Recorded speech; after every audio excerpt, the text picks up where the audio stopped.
Hello guys, তো আজকে আমি আর আমার একটা ফ্রেন্ড এসেছি আমাদের এখানে পদ্মা নদীর ধারে যে বর্ডার রোড সেখানে হাঁটতে। তো এখন বিকেলবেলার সময়, আর এখানে এত প্রচুর পরিমাণে শাকসবজি আর ফলের চাষ হয় যে দেখতে ভীষণ ভালো লাগে। আর রাস্তাটা বেশ ফাঁকা, তো হাঁটতে খুব ভালোই লাগে। তো তোমরা দেখতে থাকো এখানে কি কি গাছ লাগিয়েছে চাষিরা। তো দেখতে বেশ ভালোই লাগবে আশা করি। চারিদিকে সবুজ হলুদ, আর ওই দিকে দেখতে পাচ্ছ দিগন্তের শেষে ওইখানে আছে পদ্মা নদী। অতটা যাওয়ার পারমিশন যদিও আমাদের নেই, তবুও আমাদের এই রোডটা যে দেখতে পাচ্ছ, এই রোড সোজা আমরা সোজা হেঁটে শেষ মাথা পর্যন্ত চলে যাই। তো তোমরা দেখতে থাকো। স্নিগ্ধ একদম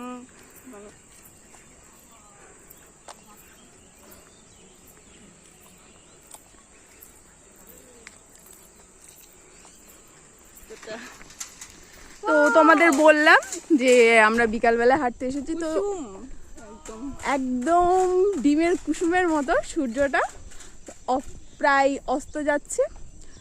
দারুণ সুন্দর লাগছে। ক্যামেরাতে অতটা ধরা পড়ছে না যদিও, কিন্তু ভীষণ সুন্দর, ভীষণ সুন্দর।